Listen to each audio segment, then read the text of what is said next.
حضرت داتا گنج بخش علی حجویری رحمۃ اللہ تعالی علیہ جب لاہور کی دھرتی میں تشریف لائے تو وہاں پہ بڑے بڑے جادوگروں نے ڈیرا جما رکھا تھا، لوگوں سے نذرانے وصول کرتے اور جو ان کی خاطر مدارت نہ کرتا اسے جادو کے ذریعے نقصان پہنچاتے۔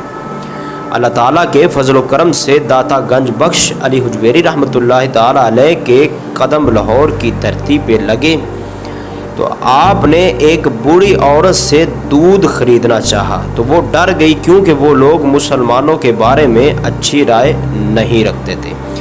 اس بوڑھی عورت نے انکار کیا کہ اگر میں آپ کو دودھ دے دوں گی تو جادوگر مجھے مار دے گا اور میری بھینسوں کے تھنوں سے خون نکال دے گا۔ آپ نے اسے بڑی تسلی دی اور سمجھایا کہ انشاءاللہ ایسا نہیں ہوگا۔ وہ سمجھ گئی اور دودھ بیچ کر اپنے گھر پہنچی۔ جب دوبارہ دودھ دونے لگی تو اس کے مویشیوں کا دودھ اتنا زیادہ بڑھ گیا کہ اس سے سنبھالنا مشکل ہو گیا۔ جب دوسرے گوالوں کو پتہ چلا کہ ایک مسلمان ہے اور وہ بڑی کرامت والا ہے تو وہ بھی آپ کے پاس آنے لگے۔ آپ ان کو نیکی کی دعوت دیتے، یہاں تک کہ دودھ میں برکت کے لیے آنے والا ایمان کی برکت لے کر جاتا۔ آپ رحمۃ اللہ تعالی علیہ کی نیکی کی دعوت سے پورے لاہور میں ہلچل مچ گئی۔ جادوگر رائے راجو کو پتہ چلا کہ جو گورنر کا نائب تھا وہ ہنستا اور تانا کشی کرتا ہوا آپ کے پاس حاضر ہوا اور بولا کہ میرے ساتھ مقابلہ کرو۔ آپ رحمۃ اللہ تعالی علیہ نے اس کو سمجھانے کی بڑی کوشش کی لیکن وہ نہ مانا۔ آپ ٹالتے رہے، وہ سمجھا کہ آپ ڈر گئے ہیں اور آپ میں مقابلے کی طاقت ہی نہیں ہے، اس لیے آپ جان چھڑوا رہے ہیں۔ اس نے جادو دکھانا شروع کر دیا اور ہوا میں اڑنا شروع کر دیا تاکہ لوگ ڈر جائیں۔ آپ رحمۃ اللہ تعالی علیہ نے اپنی پاپوش یعنی کہ جوتے مبارک کو حکم دیا کہ اس کو مزہ چکھائے تو جوتا اس کے سر پہ لگنے لگا اور اس کو زمین پر لے آیا۔ جب آپ کے قدموں میں گرایا تو قدموں میں گرتے ہی آپ سے اس نے معافی مانگ لی۔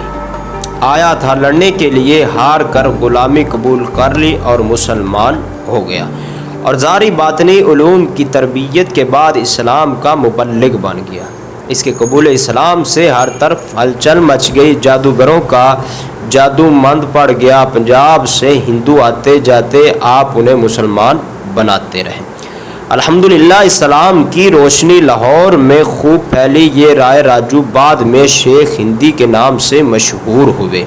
ان کا مزار مبارک بھی آپ کے دربار کے احاطے میں موجود ہے اور اب تک ان کی اولاد داتا صاحب کے دربار کی خدمت سر انجام دے رہی ہے۔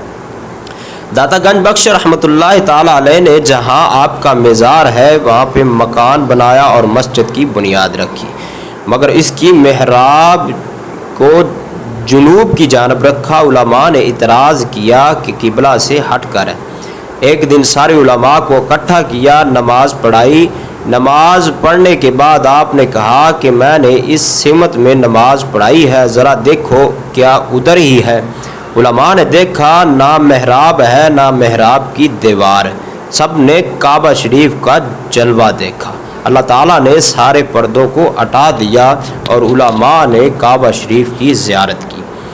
آپ نے اسلام کی بہت خدمت کی، بڑے بڑے کفار نے آپ کے دست مبارک پر اسلام قبول کیا۔ آپ کی کتاب کشف المحجوب ہے جس کا معنی ہے چھپے ہوئے کو ظاہر کرنے والی۔ ہر مسلمان اس کا مطالعہ کرے اور پڑھ کر اپنی اصلاح کرے۔ آپ نے اور بھی بہت سی کتابیں لکھی۔ حضرت خواجہ غریب نواز رحمۃ اللہ تعالی علیہ نے آپ سے متاثر ہو کر ایک شعر کہا تھا کہ گنج بخش فیض عالم مظہر نور خدا، ناقصاراں پیر کامل کاملاراں رہنما۔ ولی کی صحبت سے ایک آن میں بندے کی تقدیر بدل جاتی ہے۔